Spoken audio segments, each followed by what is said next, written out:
आज हम next topic है इलेक्ट्रोकेमिस्ट्री में, उसको देखते हैं। तो हमने कल बात की थी स्टैंडर्ड पोटेंशियल, ऑक्सीडेशन और रिडक्शन पोटेंशियल की। आज हम एक टॉपिक है difference between EMF, electromotive force और पोटेंशियल डिफरेंस में क्या फर्क होता है, इसको हम देखते हैं। देखें, फॉर एग्जांपल अगर एक आपके पास ये हाफ सेल है, इसमें डेफिनेटली एक इलेक्ट्रोड होगा और यहाँ पे कोई ना कोई सोल्यूशन होगा जिसमें वो इलेक्ट्रोड डिप किया हुआ है, और ये भी एक हाफ सेल है और इसके अंदर भी कोई ना कोई सोल्यूशन होगा और जिसमें ये डिप किया हुआ है। लाइक यहाँ पे कॉपर है, यहाँ पे जिंक है। अब ये जो सेल हैं, हाफ सेल्स, ये ओपन सर्किट है। ओपन सर्किट से मुराद है कि अभी ये कनेक्टेड नहीं है आपस में, ओपन सर्किट है, ठीक है। ऑन सर्किट नहीं है, ऑफ है, अब ऐसे समझे, ठीक है। ओपन सर्किट इसे बोलते हैं।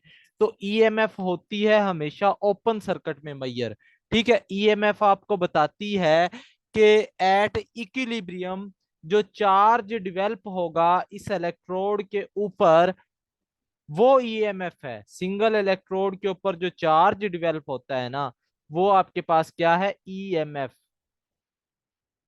ईएमएफ, ठीक है। अब ईएमएफ आपको बताती है कि इस जो इलेक्ट्रोड है इसका कितना पोटेंशियल है। एक्चुअल में तो यही बताती है आपको कि how much power will generate in electrode through which electron can flow out through a wire. अगर हम एक वायर लगा दें यहां से यहां, तो ईएमएफ आपको बताती है कि ये जो इलेक्ट्रॉन है इसके ऊपर नेगेटिव चार्ज आया है, तो इस इलेक्ट्रॉन के पास कितना पोटेंशियल होगा कि ये वायर से मूव करे और पूरे सर्किट में से मूव करके दूसरे इलेक्ट्रोड तक आ जाए। इसको आप बोलते हो ईएमएफ, जो कि ओपन सर्किट में मेजर की जाती है। किसमें? ओपन सर्किट में। और अगर मैं क्या करता, सर्किट को क्लोज कर देता, यानी इन दोनों इलेक्ट्रोड को आपस में कनेक्ट कर देता, तो ये भी एक इलेक्ट्रोड है, ए मान ले इसे, और ये भी एक इलेक्ट्रोड है, बी मान ले इसे। तो ये दो इलेक्ट्रोड्स के दरमियान पोटेंशियल एनर्जी का गैप आ जाता है, डिफरेंस आ जाता है। तो ये जो पोटेंशियल एनर्जी का डिफरेंस है बिटवीन टू इलेक्ट्रोड्स, ये आपके पास पोटेंशियल डिफरेंस होता है। The difference between potential energy of two electrode is known as potential difference। ठीक हो गया। तो ये बेसिकली आपके पास क्या होता है, पोटेंशियल डिफरेंस होता है। तो ये ईएमएफ और पोटेंशियल डिफरेंस में फर्क है, आपने याद रखना है। इंटरव्यू वगैरह में इस तरह का क्वेश्चन पूछ लिया जाता है। अब बाज औकात सेल को आप कह लें कि डिस्क्राइब करने का वक्त भी आता है कि उसकी नोटेशन क्या है। तो उसको भी मैं आपको बता दूं कि एक लाइक ये सेल है, जिंक इसमें इलेक्ट्रोड है और इसमें कॉपर आपके पास इलेक्ट्रोड है, और जिंक सल्फेट का यहाँ पे सॉल्यूशन है और यहाँ पे कॉपर सल्फेट का सॉल्यूशन है। तो यहाँ पे आपको पता है ऑक्सीडेशन होती है और यहाँ पे ये वाले सेल में आपको पता है रिडक्शन होती है। तो इसको लिखें कैसे, सेल नोटेशन जिसे हम बोलते हैं। तो याद रखें, इसको ऐसे लिखना है। पहले ये जाएगा जिंक Zn2 प्लस और 2 इलेक्ट्रॉन देगा, और कॉपर क्या करेगा, 2 इलेक्ट्रॉन को हासिल करेगा और अपनी रिडक्शन करवा लेगा, कॉपर जीरो में आ जाएगा। अब इसको डोनेट कैसे करना है, देखें। जिंक का जो राड है, ये पहला जो है जिंक, इसको ऊपर आपने लेना होता है और इसके नीचे आप उसका सॉल्यूशन लेते हैं, जिंक सल्फेट। अब कितने मोलर, हमने चूंकि 1 मोलर लेना है, तो 1 मोलर इसका सॉल्यूशन ले लिया। ये लिख के आप ऐसे करते हो। ये जो पैरेलल लाइंस होती हैं, ये बेसिकली ब्रिज जो होता है आपके पास, यू शेप्ड, जिसे हमने बोला था साल्ट ब्रिज, ये उसको रिप्रेजेंट करती हैं, ठीक है। और इसी तरह अब कॉपर सल्फेट में जो रिडक्शन होती है, रिडक्शन किसकी होती है, इस सॉल्यूशन की होती है। तो का उसको ऊपर लिखना है कॉपर सल्फेट को, और नीचे आपने लिखना है कॉपर में। यानी इससे मुराद क्या है कि यहाँ पर जिंक जो है वो ZnSO4 की फॉर्म में जा रहा है, और यहाँ पे कॉपर सल्फेट जो है ये कॉपर की फॉर्म में जा रहा है। तो ये नोटेशन होती है बेसिकली, ये ऐसे। और इनकी साथ में कंसंट्रेशन आपने लिख देनी होती है ये, और ये आपने बताना है सॉल्ट ब्रिज की लामत और साथ में ये कॉपर। इसकी बता दे कितने मोलर कंसंट्रेशन है। तो ये आपने लिख देना है, ये रिडक्शन और ऑक्सीडेशन हाफ सेल, ये कंप्लीट आपके पास हो जाता है। ठीक है। और अगर नॉन मेटल कोई चीज हो तो उसको कैसे लिखना है, तो एक तो जिंक का ही इलेक्ट्रोड है, उसको तो वैसे ही आपने लिखना है। अब नॉन मेटल है तो उसमें ये आपके पास साल्ट ब्रिज आ गया। इसके बाद आप मान लें कि क्लोरीन है, तो क्लोरीन क्या करता है, 2 इलेक्ट्रॉन लेता है और फिर जाकर वो रिड्यूस हो जाता है। ठीक है, तो इसको ऐसे लिखना है, क्लोराइड ऊपर आएगा और क्लोरीन गैस, इसका प्रेशर भी साथ मेंशन करते हैं 1 एटमॉस्फेरिक, और ये किस इलेक्ट्रोड के ऊपर एड्सॉर्ब हुई है वो भी आप मेंशन करते हैं कि प्लाटिनियम के ऊपर जाकर ये एड्सॉर्ब हुई है। इसको भी आपने मेंशन करना होता है, ये याद रखना है आपने। अब देखें, इससे आपको पता चलेगा कि ये इसमें कन्वर्ट हो रहा है। अब इसको हमेशा आप याद रख लें कि इसको ऐसे ही लिखना है नॉन मेटल के केस में। मेटल के केस में और सूरत हाल है, वो हमने देखा है। ठीक है, और इसको ऐसे ही लिखना है।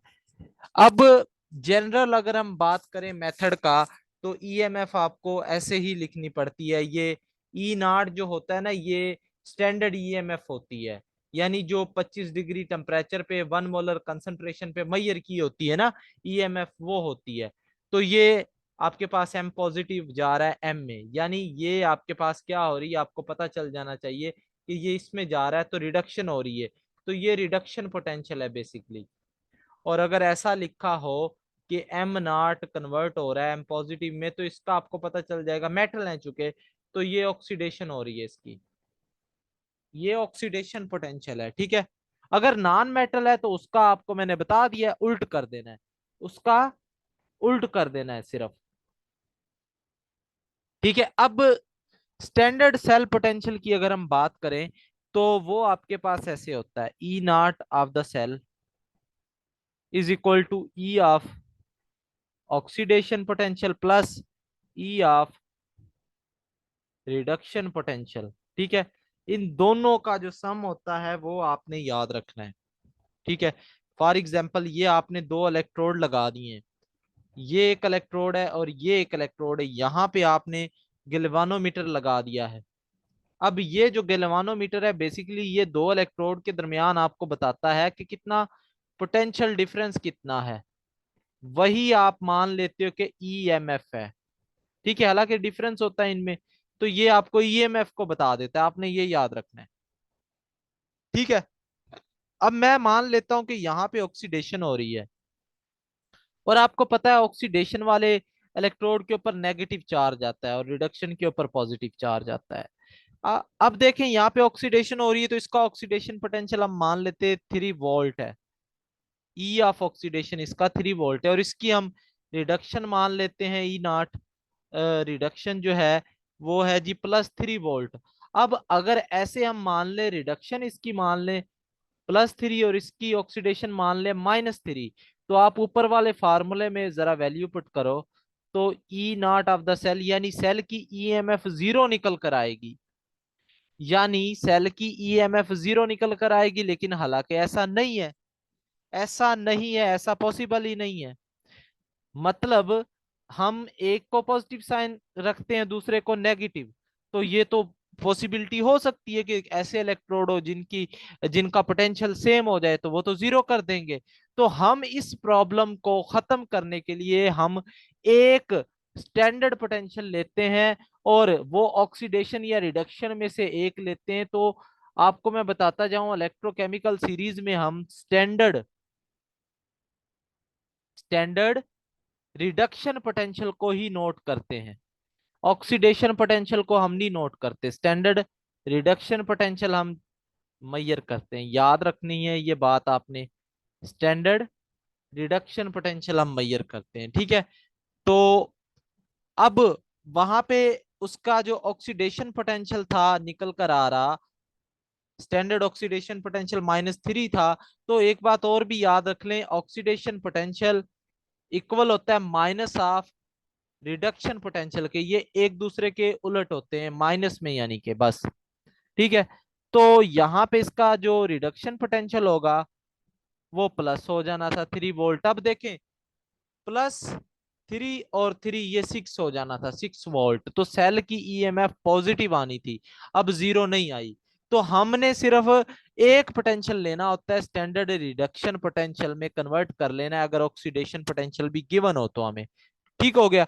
अब हम बात करें एनोड की, तो एनोड वो टर्मिनल होता है जिसमें ऑक्सीडेशन होती है। और अगर हम बात करें कैथोड की, ये वो टर्मिनल होता है जिसपे रिडक्शन होती है। ठीक है जी, रिडक्शन है, इस पे ऑक्सीडेशन है। तो ये बात नोट करनी है आपने। अब एक बात और बताता चलूं कि अब फार्मूला जो होगा मॉडिफाई कैसे हो जाएगा ई ऑफ सेल का। ये स्टैंडर्ड ईएमएफ है। स्टैंडर्ड से मुराद बेटा याद रखिएगा कि हमेशा ये जो ईएमएफ होगी वो स्टैंडर्ड कंडीशन पे मेजर की होगी। फिक्स टेम्परेचर होगा, फिक्स कंसंट्रेशन होगी, फिक्स हर चीज होगी। ये वैल्यू हमें लिटरेचर में नाउन होती है, ये आपने बात याद रखनी है। ये वैल्यू हमें लिटरेचर में नाउन होती है। तो ये इक्वेशन 1 है। अब यहाँ पे ऑक्सीडेशन पोटेंशियल है, मैं चाहता हूं इसको भी रिडक्शन में कन्वर्ट करूं, तो इसके साथ मुझे माइनस लगाना पड़ेगा, क्योंकि मैंने बता दिया फार्मूले में माइनस आपने लगा देना है यहाँ पे। तो अब ये भी रिडक्शन पोटेंशियल में ही आ जाएगा आपके पास। तो ये फार्मूला आपके पास चेंज होके आ जाएगा, E of cathode minus E of anode. यानी एनोड जो है वो ये इधर आ गया, क्योंकि माइनस है ना, ऑक्सीडेशन किस पे होती है, एनोड पे ही होती है। तो अब आपने हमेशा के लिए ये याद रखना है कि E naught of the cell is equal to E of cathode minus E of anode. यानी कैथोड माइनस एनोड जो होता है, इन दोनों के पोटेंशियल डिफरेंस के इक्वल होती है ई ऑफ द सेल। ये सेल की ईएमएफ होती है जो आपको बताती है कि सेल कितना वर्क कर सकता है। ठीक है जी, ये बात आपने अब याद रख लेनी है। अब यहाँ पे एक सवाल ये भी आपके माइंड में आ रहा हो कि सर एनोड जो होता है वो पॉजिटिव होता है या नेगेटिव होता है। तो ये देखें, एनोड पॉजिटिव भी हो सकता है, नेगेटिव भी हो सकता है। It depends upon the cell which you are talking about, कि किसके बारे में आप बात कर रहे हो। तो याद रखें, अगर आपके पास है इलेक्ट्रोलिटिक सेल, इलेक्ट्रोलिटिक सेल होगा तो एनोड जो होगा पॉजिटिव होगा। क्यों पॉजिटिव होगा? बैटरी के पॉजिटिव टर्मिनल से अटैच है। और कैथोड जो होगा वो आपके पास नेगेटिव होगा। ठीक है, क्योंकि नेगेटिव टर्मिनल के साथ अटैच है। और अगर आप बात करो तो गैल्वानिक सेल में, गैल्वानिक सेल में क्या होता है कि एनोड जो होता है ये नेगेटिव होता है और कैथोड जो होता है ये पॉजिटिव होता है। आपको पता है क्योंकि चार्जेस उसके ऊपर डेवलप होते हैं कि एनोड पे नेगेटिव चार्ज आ रहा होता है, कैथोड पे पॉजिटिव चार्ज आ रहा होता है। तो डेट्स वाई इनके ऊपर ये चार्जेस आ जाते हैं। ठीक है, ये तो बातें जनरल है कि नोड पॉजिटिव हो सकता है, नेगेटिव। बाज़ औक़ात ऐसे क्वेश्चन इंटरव्यू वाला पूछता है, तो आपने ये बताना है कि सर एनोड वो चीज है हमेशा जिसपे ऑक्सीडेशन होगी। हम पॉजिटिव नेगेटिव से एनोड की डेफिनेशन नहीं कर सकते। और कैथोड वो चीज है जहां पे हमेशा हमेशा रिडक्शन होगी, इसमें कोई फर्क नहीं आएगा। बाकी डेफिनेशंस आप जैसे मर्जी करें, ये फिक्स है। ठीक है जी, तो ये बात भी आपने याद रखनी है। अब हम बात करते हैं गिब्स, गिब्स फ्री एनर्जी। आपने थर्मोडायनेमिक्स मुझसे पढ़ी है, तो उसमें हमने गिब्स फ्री एनर्जी के मुतालिक बात की हुई, और नर्स्ट इक्वेशन ये हमने डेरिवेशंस करनी है ये दो की। तो हम देखते हैं, देखें आपके पास ये है जिंक का इलेक्ट्रोड और जिंक सल्फेट का सॉल्यूशन है, और आपके पास है कॉपर का इलेक्ट्रोड और कॉपर सल्फेट का सॉल्यूशन है। ये दोनों कनेक्टेड हैं, हाफ सेल्स हैं। एक पे ऑक्सीडेशन हो रही है, दूसरे पे रिडक्शन हो रही है। यहाँ पे 2 इलेक्ट्रॉन आते हैं, 2 मोल इलेक्ट्रॉन। तो ये 2 मोल इलेक्ट्रॉन यहाँ से इस रॉड के ऊपर आ जाते हैं, जो कि कॉपर जो होता है उसको एक्सेप्ट करता है, और कॉपर न्यूट्रल यानी जीरो में कन्वर्ट हो जाता है। जो लेफ्ट है उसको ऑक्सीडेशन ऑफ सेल, जो राइट है उसको रिडक्शन ऑफ सेल कहते हैं। ये बातें आपको पता है। ठीक है, अब यहाँ पे एक बात आपको मैं थर्मोडायनेमिकली बताना जाऊं, बताना चाहूँ तो यहाँ पे याद रखना है कि आपको पता है ये इलेक्ट्रॉन जब ट्रेवल करते हैं, ये दो इलेक्ट्रॉन जो जिंक देता है ना, ऐसे जिंक क्या करता है, दो इलेक्ट्रॉन देता है और Zn2 पॉजिटिव में चला जाता है। ये दो इलेक्ट्रॉन है, इनके ऊपर चार्ज है। अब ये चाहते हैं कि किसी ना तरह दूसरे इलेक्ट्रोड पे वायर की मदद से ट्रेवल किया जाए, क्योंकि इनके पास एनर्जी है, जवान है ये, इनमें खून इनका जो है वो जोश मार रहा है, तो ये चाहते हैं कि दूसरे इलेक्ट्रोड के ऊपर जाया जाए। तो इनके पास यानी एनर्जी है। अब ये कुछ ना कुछ वर्क करते हैं। ये वर्क कौन सा होता है? इस वर्क को आप बोलते हो इलेक्ट्रिकल वर्क। इसको क्या बोलते हो? इलेक्ट्रिकल वर्क बोलते हो, ठीक है। और कितना ये वर्क होता है, ये डिपेंड करता है कि कितना चार्ज जो है वो ट्रेवल हो रहा है और कितना पोटेंशियल है सेल का। यानी दो चीजों पे ये वर्क इलेक्ट्रिकल डिपेंड करता है। मैं अगर आपको लिखूं electrical work is equal to charge, कितना चार्ज है और उनकी कितनी कैपेसिटी है, यानी उस सेल की ईएमएफ कितनी है, एनर्जी पर यूनिट चार्ज। इसको आप ऐसे भी कह सकते हो, एनर्जी पर यूनिट चार्ज। एक चार्ज की कितनी एनर्जी है, वो आपके पास ई ऑफ द सेल होती है। अगर मैं आपको बात करूं कि 100 कूलम चार्ज ट्रेवल कर रहा है, तो कितना उसमें, how much energy was for each column, या वन कॉलम, एक कॉलम के लिए कितनी एनर्जी होगी। ठीक है, अब ये फार्मूला आपके पास आ गया है कि इलेक्ट्रिकल वर्क जो होता है ये इक्वल होता है क्यू।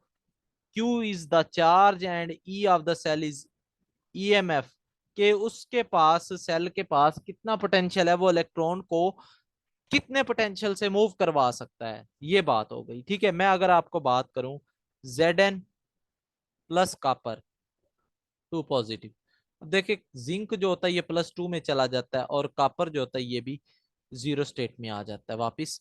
तो यहाँ पे क्या सीन है कि एक मोल इसका है, एक मोल इसका है, एक मोल और एक मोल, सारी चीजें एक मोल है। तो हम कहें कि एक मोल कॉपर जो है, यहाँ पे देखें तो जरा दो इलेक्ट्रॉन यानी 2 मोल इलेक्ट्रॉन ट्रांसफर हो रहे हैं कॉपर को। एक मोल कॉपर को कितने इलेक्ट्रॉन ट्रांसफर हो रहे हैं? 2 मोल इलेक्ट्रॉन ट्रांसफर हो रहे हैं, ठीक है जी। तो अगर हम कैलकुलेशंस करें थोड़ी सी, यहाँ पे छोटा सा हम एक टेबल की फॉर्म में कैलकुलेशन करने की कोशिश करते हैं कि चार्ज ऑन वन इलेक्ट्रॉन, एक इलेक्ट्रॉन के ऊपर चार्ज कितना होता है बेटा? वो आपको पता है 1.6010⁻⁻19 कूलम। इतने कूलम एक आपके पास इलेक्ट्रॉन के ऊपर चार्ज होता है, ठीक है। और अगर आप कहें कि सर दो इलेक्ट्रॉन के ऊपर कितना चार्ज होगा, तो आप 2 से मल्टीप्लाई करोगे। 3 पे कितना होगा? 3 से करोगे। अगर आप बात करो 6.02 10⁻23 इलेक्ट्रॉन के ऊपर कितना चार्ज होगा, तो as simple as it could be के आप इसको 6.02 10⁻23 से मल्टीप्लाई कर दो। इसमें तो कोई बड़ी बात नहीं है, 10⁻⁻19 कूलम निकल कर आ जाएगा। और ये जो वैल्यू निकल कर आती है वो तकरीबन 96500 कूलम के इक्वल होती है। और इसको ही हम मान लेते हैं कि ये एक फेरेडे होता है। यानी एक मोल इलेक्ट्रॉन के ऊपर जो चार्ज होता है वो एक फेरेडे होता है।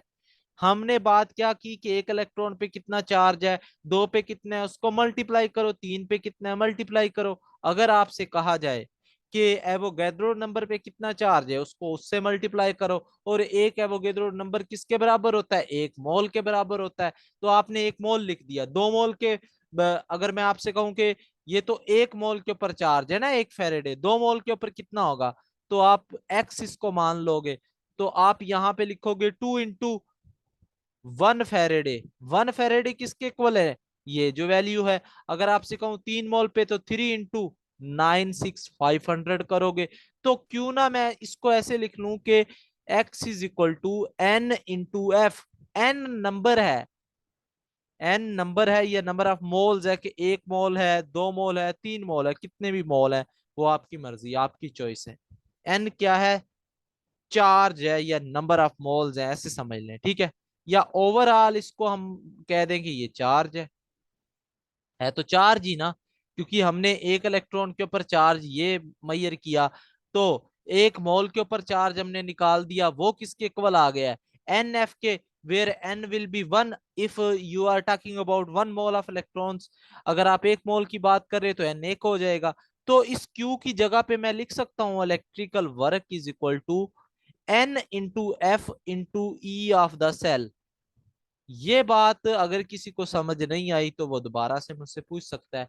तो N into F is a charge basically. अब आपको एक बात पता चली कि ये हमारे पास इलेक्ट्रिकल वर्क का फार्मूला आ गया, N into F into E of the cell. ये चीज आपके पास आ गई है। अब यहाँ पे हमारे पास एक चीज और मैं आपको बता दूं, आपने देखा था ये इलेक्ट्रोड था, इसके ऊपर इलेक्ट्रॉन थे, ये स्पॉन्टेनियसली मूव करके दूसरे इलेक्ट्रोड के ऊपर जाते हैं। इसमें कोई शक नहीं है कि इनके पास एनर्जी है, ये पावर है, तो ये स्पॉन्टेनियसली मूव करके जाते हैं। और गिब्स फ्री एनर्जी याद करवा दूं, स्पॉन्टेनियस रिएक्शन के लिए लेस देन जीरो होती है, लेस देन जीरो होती है। तो इट मींस आप कह सकते हैं बेटा कि यहां पे जो वर्क हो रहा है वो स्पॉन्टेनियस हो रहा है, और ये जो इलेक्ट्रिकल वर्क और कुछ नहीं बल्कि ये गिब्स फ्री एनर्जी ही तो है, ये गिब्स फ्री एनर्जी ही तो है। क्योंकि जब किसी रिएक्शन में स्पॉन्टेनियसली वर्क हो रहा होता है तो वो गिब्स फ्री एनर्जी के इक्वल होता है। स्पॉन्टेनियस वर्क किसके इक्वल है, गिब्स फ्री एनर्जी के। तो मैं इसको लिख सकता हूं delta G, electrical work replace हो जाएगा इसके साथ। अब माइनस आता है क्योंकि लेस देन जीरो होती है, मतलब माइनस बताता है एनर्जी रिलीज हो रही है। तो formula N into F into E of the cell, ये आपके पास आ गया फार्मूला। अब ये डेरिवेशन हो गई है गिब्स फ्री एनर्जी की। तो N F E naught of the cell, ये जो अब मैंने स्टैंडर्ड की बात कर ली है तो गिब्स फ्री एनर्जी स्टैंडर्ड पे आ गई है, ये स्टैंडर्ड के लिए होती है, याद रखें। अब आपको यहां से इंफॉर्मेशन क्या आएगी, एक बात आपको बता दूं बेटा, अगर E of the cell zero है तो आप समझ सकते हैं कि वो सेल डेड हो चुका है, वर्क नहीं कर रहा, क्योंकि उसके पास कोई पावर नहीं है।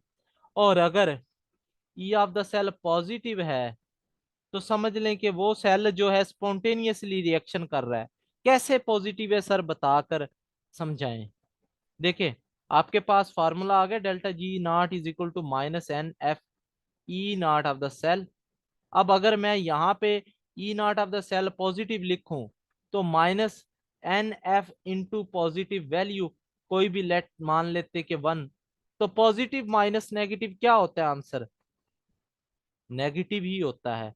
तो अब देखें जरा, जो डेल्टा जी है वो नेगेटिव वैल्यू है, तो डेल्टा जी नेगेटिव है, इट मींस के reaction is spontaneous.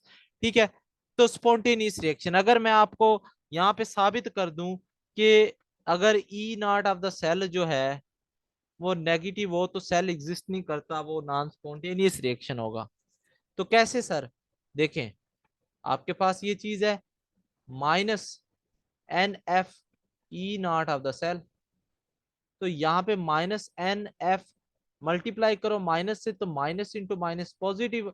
Gibbs free energy जब भी पॉजिटिव होती है तो रिएक्शन नॉन स्पॉन्टेनियस होता है, ये बात नोट कर लें।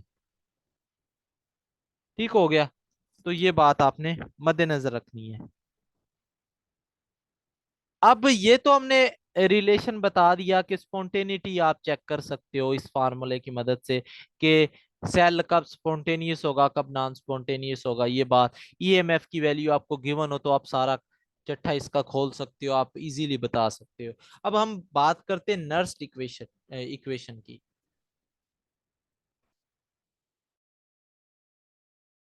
नर्स्ट इक्वेशन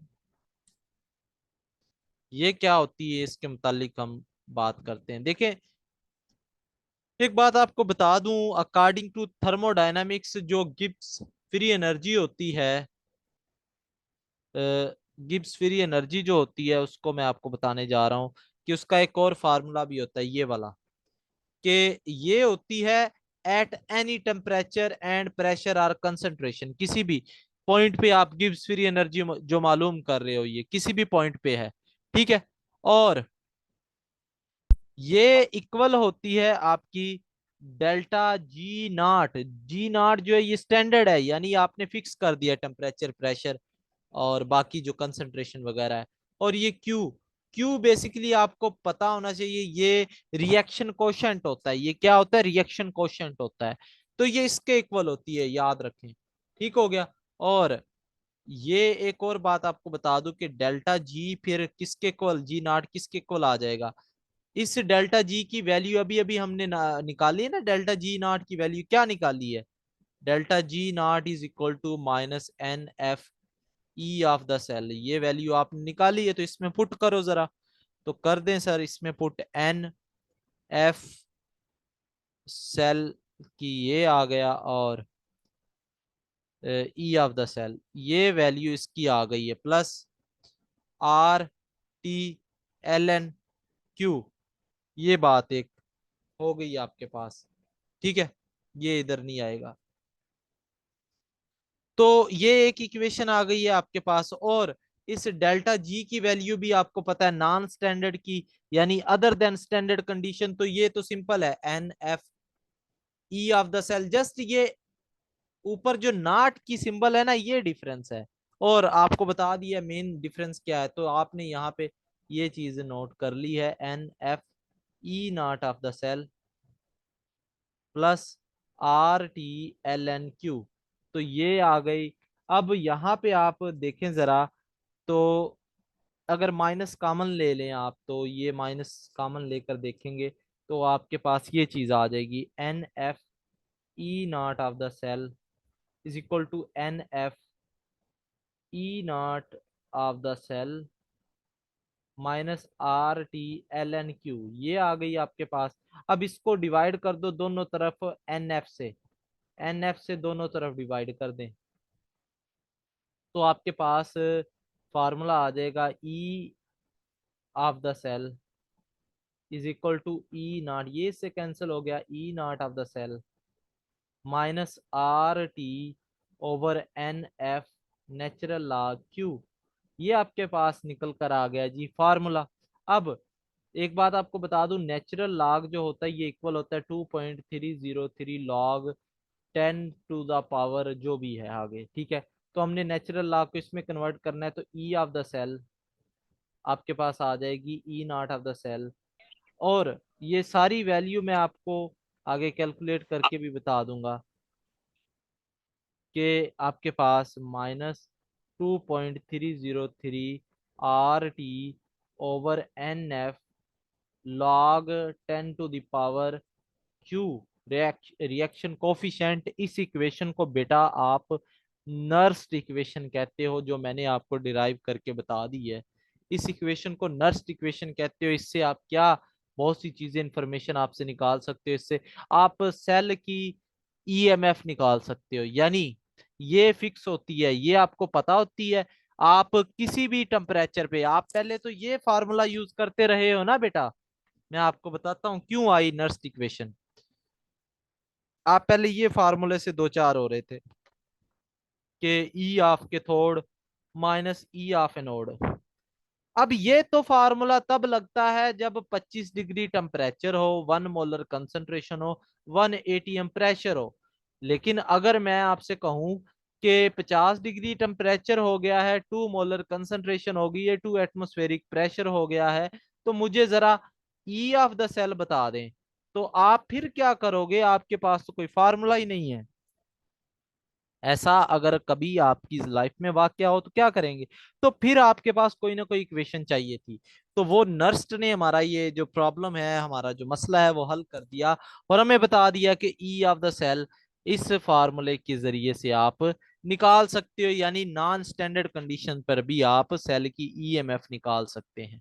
ठीक है, तो ये बात आपने नर्स्ट इक्वेशन से ड्राइव कर ली है। तो ये आपके पास इक्वेशन होती है, नर्स्ट इक्वेशन यहाँ पे ये आ गई है, E naught of the cell minus 2.303 R T over n F log 10 to the power Q. ठीक है जी। अब यहाँ पे ना डिफरेंट क्यू होता है, बेसिकली प्रोडक्ट की कंसंट्रेशन ओवर रिएक्टेंट की कंसंट्रेशन इसके इक्वल होता है। ठीक है, और एक बात बताऊं कि स्टाइकोमेट्रिक कोफिशिएंट है तो वो उनकी पावर में आ जाते हैं। यहाँ पे ना डिफरेंट आप चीजें अप्लाई कर सकते हो अपनी समझ से, सोच से। आप ना डिफरेंट नतीजे को निकाल सकते हो। मिसाल के तौर पर मैं आपसे कहता हूं कि ऐसी कंडीशन कब पॉसिबल होगी जब ई ऑफ द सेल बराबर हो जाए ई नॉट ऑफ द सेल, यानी स्टैंडर्ड ईएमएफ और नॉन स्टैंडर्ड ईएमएफ बराबर हो जाएं। तो ऐसी पॉसिबिलिटी तभी हो गई जब प्रोडक्ट ओवर रिएक्टेंट की जो कंसंट्रेशन है ये 1 हो जाए, यानी रिएक्टेंट और प्रोडक्ट 50-50 हो जाए, यानी ऊपर भी 50 है नीचे भी 50 है। तो जवाब जब 1 आ जाए तो इट मींस लॉग जो 1 होता है वो 0 होता है। लॉग 1 0 है तो ये पूरी चीज 0 हो जाएगी। तो तब ये पॉसिबिलिटी आ सकती है। एक तो पॉसिबिलिटी मैंने आपको बता दी, और मैं आपसे कहता हूं कि आपने दो सेल नोट किए ना, कि आपके पास लाइक हम बात करें ऑक्सीडेशन हाफ सेल की, तो उसमें क्या होता है कि आपके पास जिंक जो होता है सॉलिड से, ये जिंक जा रहा होता है जिंक एक्वस में, और 2 इलेक्ट्रॉन जो होता है ये दे रहा होता है। ठीक है, ये आपके पास रिएक्शन होता है बेसिकली। ठीक है, अब मैं कहता हूं कि अगर आपके पास इसका आप लिखो, ये एक्वस है और ये सॉलिड है, आप इसका क्यूसी लिखो, तो क्यूसी इसका आएगा प्रोडक्ट ओवर रिएक्टेंट, प्रोडक्ट है आपके पास Zn 2 पॉजिटिव, और नीचे सॉलिड है तो याद रख लें for a sake of simplicity के जो सॉलिड की कंसंट्रेशन होती है वो यूनिटी होती है हमेशा। ये कभी ये मौका मिला तो आपको बता दूंगा। तो 1 होती है तो इसकी सिर्फ ये ऊपर वाली ही वैल्यू एक्वस वाली ही आएगी, तो क्यूसी ऊपर वाली वैल्यू आएगी। अगर मैं आपसे कहता हूं कि जिंक की कंसंट्रेशन 1 मोलर से ग्रेटर है तो फिर क्या होगा आप बताएं जरा, ई ऑफ द सेल बड़ी होगी या ई नॉट ऑफ द सेल बड़ी होगी? तो आप कर सकते हैं इसको प्रैक्टिकली कैसे। हम मान लेते हैं कि जिंक की वैल्यू 1 मोलर से बड़ी है, तो ये आपके पास फार्मूला है E of the cell is equal to E naught of the cell. हम यहाँ पे मान लेते हैं कि log 1 जो होता है ना बेटा, एक बात याद रख ले, log 1 जो होता है उसकी वैल्यू पॉजिटिव आती है, तो ये वाला जो फैक्टर होगा ये पॉजिटिव होगा, ये पॉजिटिव होगा। तो ये माइनस से मल्टीप्लाई करेगा तो माइनस हो जाएगा, तो ये आंसर आपका, ये पूरे को मैं एक्स मान लेता हूँ, ये माइनस में आएगा। तो अब यहाँ पे देखो जरा, इसको इधर ले जाओ, तो E of the cell plus X is equal to E naught of the cell. तो यहां से आपको ये बात पता चल गई कि अगर जिंक की कंसंट्रेशन बढ़ती है तो जो सेल की ईएमएफ है, स्टैंडर्ड ईएमएफ, उसकी वैल्यू ज्यादा होगी as compare to non standard EMF, क्योंकि ये प्लस हो रही है यहाँ पे वैल्यू। अगर आप कहते कि जिंक की कंसंट्रेशन लेस देन 1 है तो फिर ये उल्ट हो जाना था केस, क्योंकि तब लॉग की वैल्यू माइनस में आनी थी तो माइनस माइनस पॉजिटिव हो जाना था। ये मैंने ऑक्सीडेशन ऑफ सेल के लिए बताया है। आपने रिडक्शन के लिए भी करना है। रिडक्शन के लिए क्या करेंगे, आप कॉपर लेंगे, उसमें 2 इलेक्ट्रॉन ऐड करेंगे और कॉपर बन जाएगा। इसका आप लिखेंगे कॉपर ऊपर लिखेंगे और कॉपर एक्वस नीचे लिखेंगे। अब ये ऊपर जो होगा ये 1 हो जाएगा, तो 1/Cu2 पॉजिटिव आपके पास जो होगा ये आंसर आएगा। तो ये आपने याद रखना है, ऊपर ये लिख लेना है। ठीक है जी। अब मुझे बताएं कोई सवाल है आपका आज के लेक्चर में तो जरा बता दें ताकि उसको डिस्कस किया जाए जी।